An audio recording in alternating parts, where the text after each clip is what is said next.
authentic encounters with rapid exchanges, reflection with distraction, and when the noise ceases, even for a few minutes, a feeling of vertigo sets in.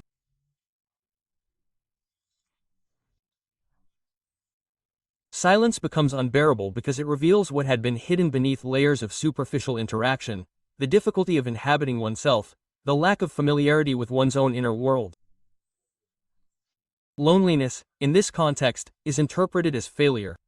A person who is alone seems to lack social value, as if not being seen were equivalent to not existing. However, there is a radical difference between solitude imposed by abandonment and solitude chosen as a form of consciousness. The first is true, the second is healthy. One is born of fear, the other of lucidity. Conscious solitude is not a renunciation of social life, but an affirmation of individuality. It is the act of looking at oneself without mediators, without the distortions of applause or criticism. When a person dares to remain silent without immediately seeking a distraction, they begin to hear the murmur of their own mind, the fragments of thoughts that had been covered up by the urgency to please or to belong. That moment, although uncomfortable, is profoundly liberating because it inaugurates a new relationship with oneself, less dependent, more real. I have seen many people panic when faced with silence. They fear encountering thoughts they do not know how to manage, emotions they prefer to deny. But the truth is that no one can build an authentic life if they do not learn to remain still within themselves. There is no possible growth in constant evasion. Learning to be alone is not a gesture of isolation, but an act of emotional responsibility. It is deciding to maintain one's own company without seeking confirmation of one's worth from another. It is looking at one's own shadows without embellishing or justifying them. Whoever manages to do so begins to understand that happiness does not depend on the crowd, but on inner coherence. Conscious solitude, then, is a form of maturity. It is the ability to sustain silence without fear, to inhabit it properly without escaping. And when one reaches that point, when noise is no longer necessary to feel alive, something changes irreversibly. Relationships cease to be refuges and become free choices. One no longer seeks company in order not to be alone, but to share from one's fullness. At that moment, life regains its depth. The self ceases to be a character that acts to please and becomes a being that allows itself to exist without asking permission. That is the first step towards an authentic life. Learning to remain in oneself without anxiety, without urgency, without fear. Because those who sustain themselves in their own presence no longer need to beg for it from others. When one lives in order to be accepted, one ceases to be, not suddenly, not violently, but slowly, almost imperceptibly. Small concessions begin to be made, an opinion is kept to oneself so as not to cause discomfort. One nods without conviction so as not to seem difficult. One smiles half-heartedly to avoid rejection. And these small renunciations repeated day after day end up eroding what is essential. There comes a point when one can no longer distinguish where courtesy ends and self-betrayal begins.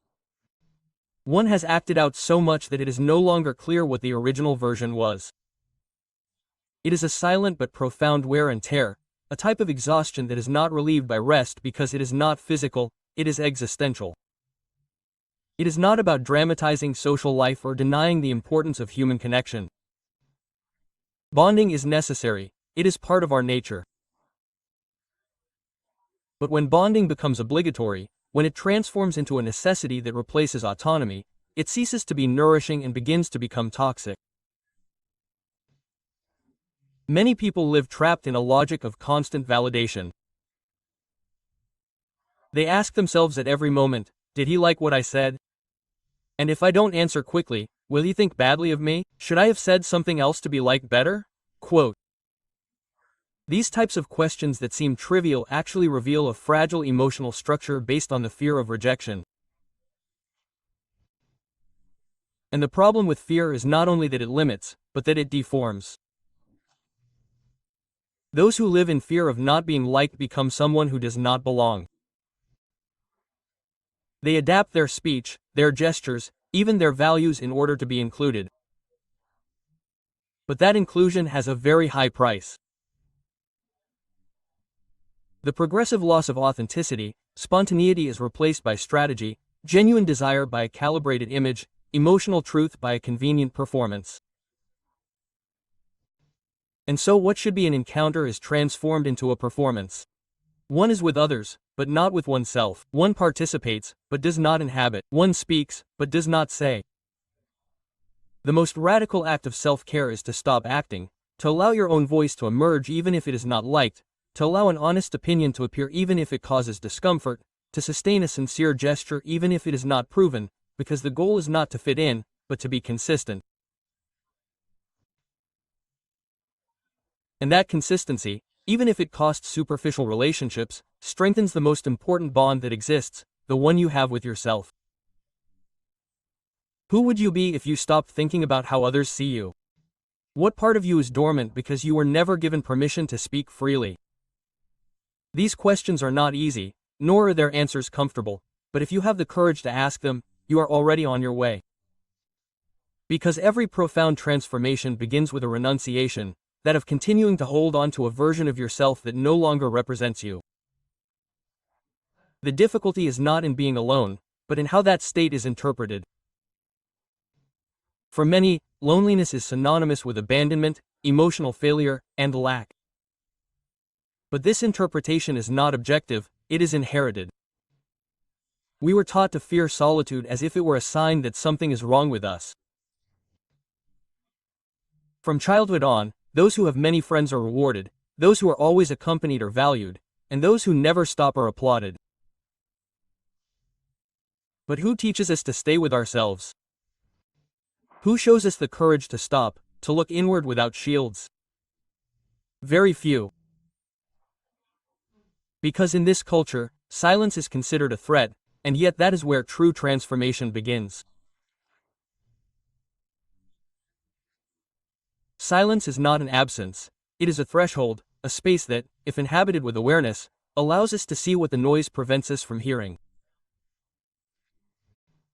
It is the moment when the mind stops racing and begins to observe.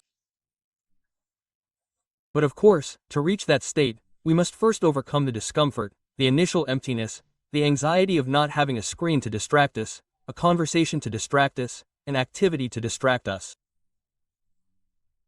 The automatic impulse is to flee, to do something, anything, just to avoid feeling. But if one stays, if one resists that initial urge to escape, then something else begins to appear, a different calm. A type of lucidity that is not born of reason, but of full presence. This type of presence is not taught, it is cultivated, and it is cultivated precisely in solitude, not in just any solitude, but in the chosen one, in which it is sought as an act of inner responsibility in which one decides to stop running away and begin to inhabit oneself. In this intimate space, the way of being in the world is reconfigured. It is no longer necessary to speak out of obligation, nor to be available all the time, nor to respond to expectations that do not arise from oneself.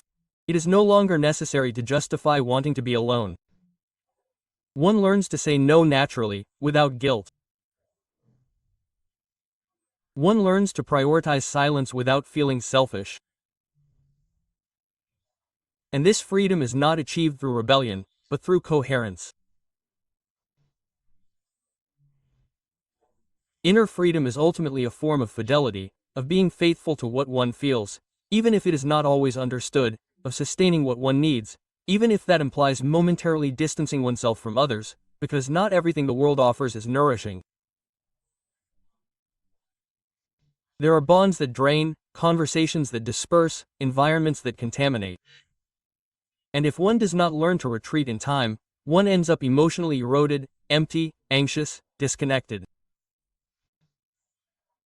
Conscious solitude is that strategic retreat, that place to which one returns, not to escape, but to reconnect. And in that reconnection, what emerges is a more complete, quieter, but also more powerful version of oneself. One of the most common symptoms of a disconnected life is the persistent feeling of being on the move, but not moving forward. Hey, you run from one commitment to another, you respond to messages while walking, you talk without pausing, you listen out of politeness, you laugh out of habit. Everything seems to flow outward, as if the urgency of remaining visible were a vital necessity. But when the day comes to an end, the body is tired and the mind empty. It is not about physical fatigue, but about a more subtle, deeper wear and tear. The wear and tear of not having been truly present in anything, overexposure, social hyperactivity, the need to be everywhere. Many times these are symptoms disguised as an internal discomfort that no one wants to name. The difficulty of being with oneself without feeling alone. It is important to say this without embellishment. Many of the relationships we sustain on a daily basis are not nourishing, they are silent pacts of mutual evasion. We talk so as not to think, we get together so as not to feel, we laugh so as not to cause discomfort, and in the end, each person returns home with the same feeling of emptiness they had before leaving. Because the problem is not being with others, but in what conditions we do it. How much of what we share is born of authenticity and how much of it comes from the need to not be silent? Silence is frightening because it reveals, and what it reveals is often not to our liking. But that is precisely why it is so necessary, because in silence what we truly feel emerges. Postponed sadness, unspoken doubt, avoided anger emerge. And also, if one remains, clarity appears, that understanding that does not come from thinking more, but from stopping to think for a moment, from allowing emotions to express themselves without censorship, from accepting what one feels without needing to explain it. That inner clarity is not found in noise or forced company. It only appears when one creates the conditions for it to emerge. And creating those conditions involves a conscious decision, not filling all the spaces, not responding to all messages, not being available for everything. It involves accepting that time and attention are not infinite resources, that there are conversations that exhaust you and people who confuse you, that being present is not always synonymous with being connected. Sometimes the most authentic presence is the one you give yourself when you choose silence over overstimulation. It is not an easy path. At first it hurts. It hurts to say no. It hurts to be alone. It hurts to have no one to blame for your discomfort. But behind that initial pain lies something much more valuable, a life that begins to organize itself from within and not based on what others expect. And when that happens, the superficial loses power. Other people's opinions cease to be a mandate. What others say becomes irrelevant. And finally, one begins to inhabit oneself with respect, with attention, with truth.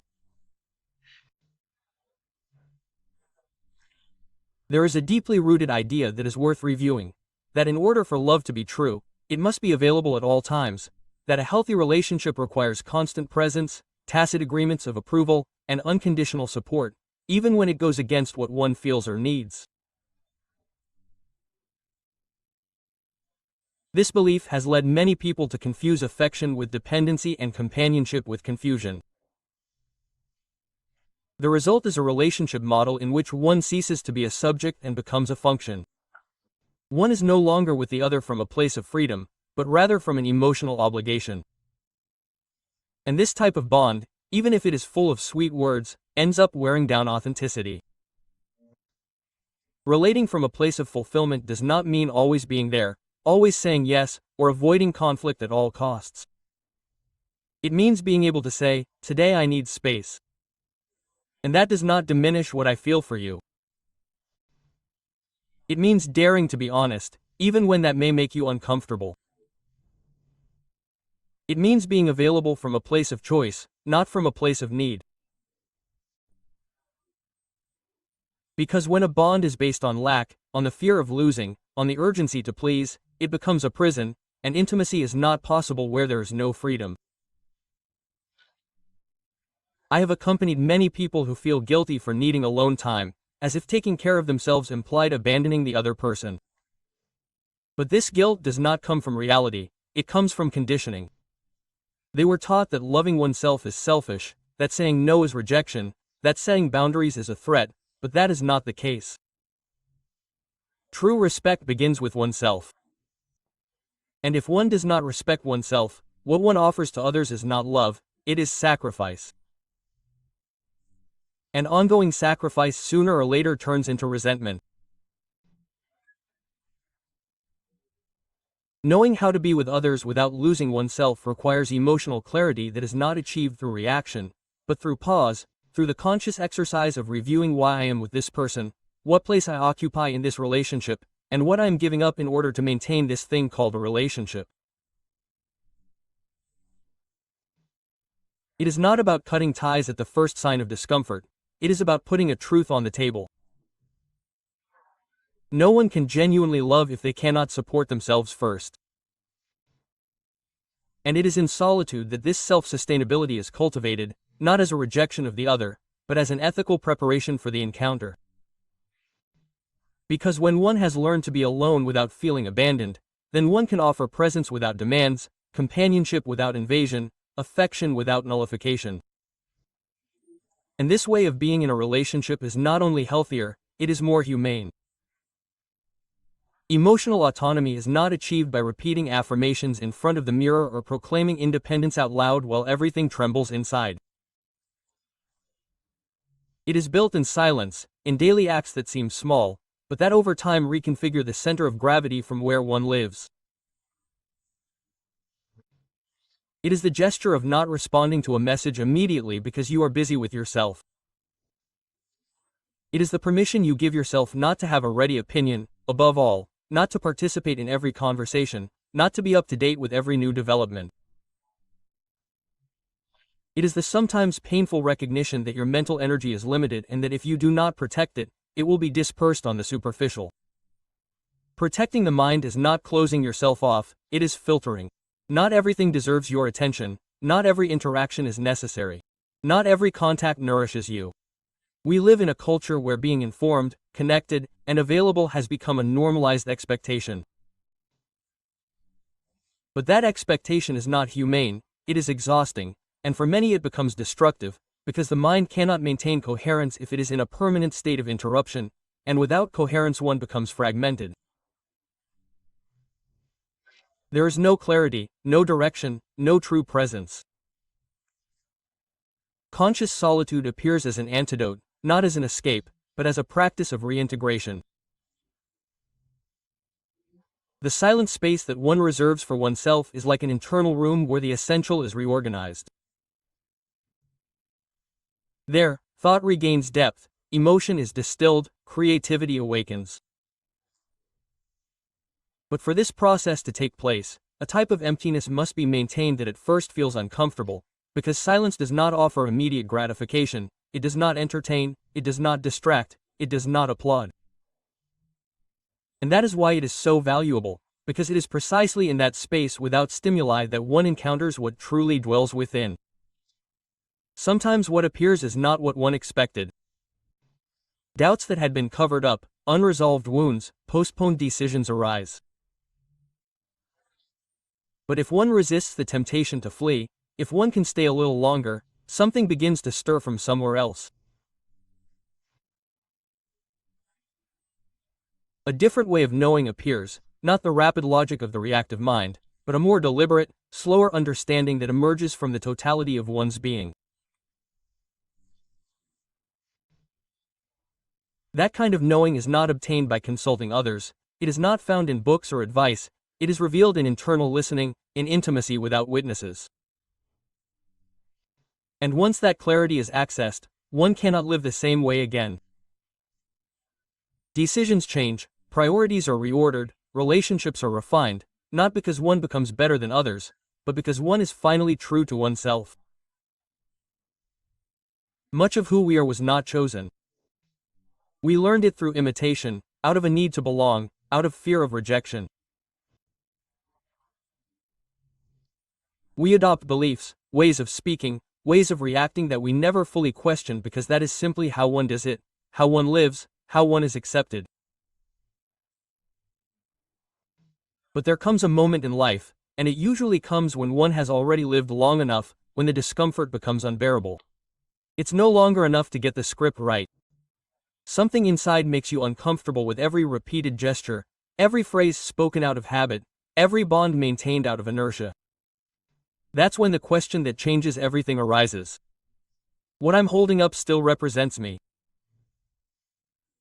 Culture pushes us to fit in.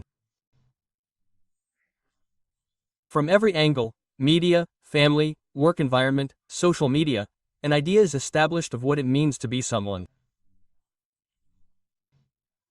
To be successful, to be productive, to be in a relationship, to be kind, to respond quickly, to be available, to have something interesting to say. It doesn't matter so much if that coincides with what one really needs as long as it seems valid in the eyes of others. But this constant adaptation has a very high cost. It is paid for with the loss of one's inner voice. I've seen intelligent, sensitive, emotionally lucid people live trapped in molds that don't belong to them. They imitate because they're afraid of disappointing, they conform because they're afraid of being excluded, but deep down they feel that something is wrong, that something doesn't fit. That feeling of being out of step is not weakness, it's awareness. It's the symptom of an identity that's asking to return to its roots. And for that, silence is needed. Silence not only externally, but also symbolically. Silence to stop absorbing other people's judgments, useless comparisons, inherited mandates. Silence to distinguish what is one's own desire and what is collective pressure. Because until one separates what one needs from what is expected, one continues living in function of the other. And living to be applauded is the quietest way to disappear. A free mind does not need to be admired to feel secure. It does not need to prove anything or justify itself at every turn. It is a mind that thrives on coherence, not consensus. And that freedom is not born from a theory, nor is it achieved by repeating optimistic phrases. It is cultivated with emotional discipline in the spaces where one decides to stop pretending. And pretending is not always lying. Sometimes it is not saying what one thinks. Sometimes it is keeping quiet out of courtesy. Sometimes it is not setting a boundary for fear of losing a bond, but each time one betrays oneself in the name of social peace, one distances oneself a little further from oneself. And the only way to return is to stop, look, listen, and honestly ask yourself if this life you are leading still has anything of what you once dreamed of being. Creativity in its purest form is not born from haste or pressure to excel. It does not arise in environments saturated with noise, urgency, or constant stimulation. True creativity, the kind that does not imitate, that does not decorate, that does not seek to please, needs emptiness, it needs internal space, slowness, and recollection. It is no coincidence that the most authentic ideas come in moments of silence when the mind has disconnected from the demand to respond and can finally explore without expectations.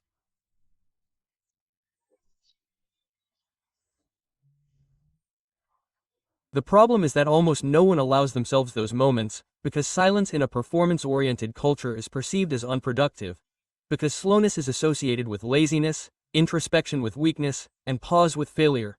But what is not seen is that without these apparently empty spaces, thought becomes superficial, repetitive, and dependent.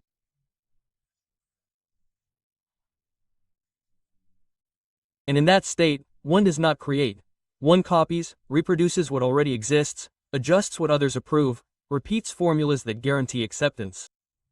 In order for a new idea to be born, one must first disarm the impulse to please.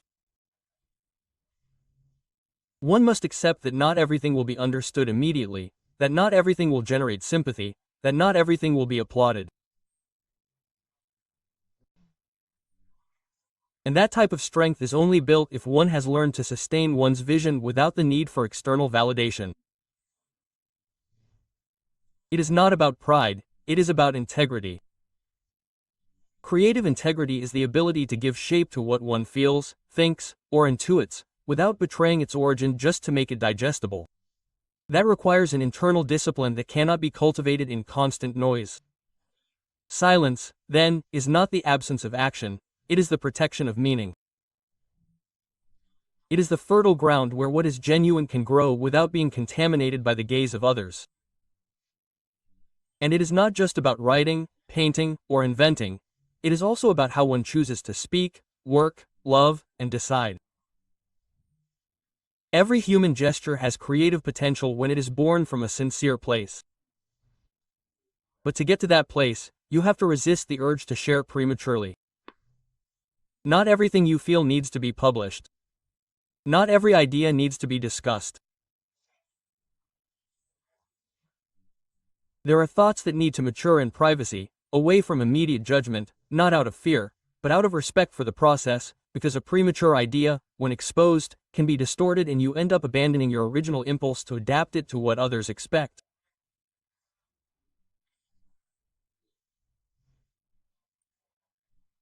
Protecting your own creative time is not selfishness, it is a form of mental self-care.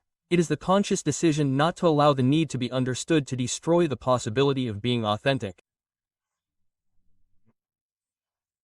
And that decision, although it may seem minor, can make the difference between a life lived as a performance and a life lived as a genuine expression. True emotional freedom is not the absence of affection, nor the renunciation of connections, nor a distant stance towards life. It is actually a state of maturity in which one stops living conditioned by the fear of disapproval or the desire to be accepted. It doesn't mean that the pain goes away, or that criticism stops hurting, or that loneliness isn't sometimes felt intensely. What changes is the way we deal with all of that. Emotional freedom is the point at which one no longer needs to constantly justify oneself, or explain every decision in order to be understood, or ask permission to feel what one feels. It's a type of independence that is built through many small daily choices. Deciding not to get into an argument that leads nowhere. Choosing to withdraw from a place where there is no longer respect. Being silent when the other person isn't listening, not as an act of submission, but of dignity. Saying what one thinks, even if that means being left alone. When one has learned to navigate that loneliness with integrity, it is no longer frightening, it strengthens, because one knows that one has oneself and that this inner support is worth more than any external applause. I have seen how a person's face changes when they stop living in the hope of being chosen, when they stop begging for attention or love. It is a subtle but profound change. The gaze becomes more serene, the posture firmer, the decisions clearer. There is no longer any urgency or anxiety to please. There is a different presence, a tranquility that does not depend on what is happening outside. And that is not achieved overnight. It is the result of a patient process, sometimes painful, but deeply necessary. Being emotionally free does not mean disconnecting from the world, it is participating from another place, it is choosing when, how and with whom to be without betraying oneself in the process. It is being able to be with others without getting lost and being able to be alone without feeling abandoned. Finding amidst chaos, a point of stillness from which to live without acting for others, not to provoke, not to escape, but to inhabit life from one's own voice. And when one reaches that place, one is no longer dragged down by the need to respond to everything, to prove something, to please. One learns to remain silent without guilt. One learns to sustain one's discomfort without transferring it. Learn to keep yourself company, and from there any bond that arises will be cleaner, more honest, freer, because you are not asking the other person to complete what you have not been able to build in solitude. It is not about becoming invulnerable, or achieving an ideal state where everything is clear and easy. That is yet another myth that should be dismantled. Life, even when lived authentically, continues to be complex, sometimes contradictory, and often uncertain, but there is a fundamental difference between going through it from an emotional dependency and inhabiting it from your own center.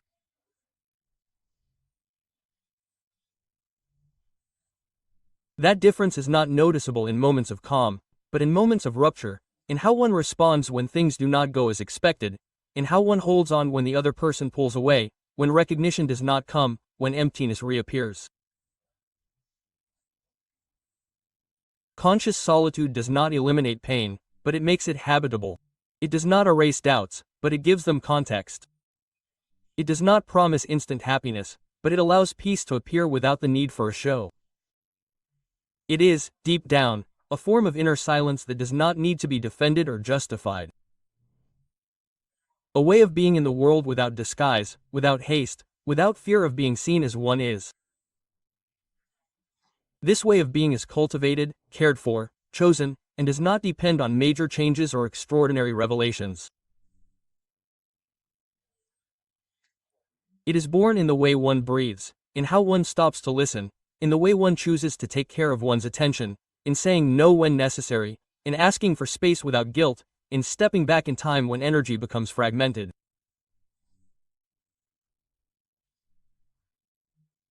It is an everyday art that does not require perfection,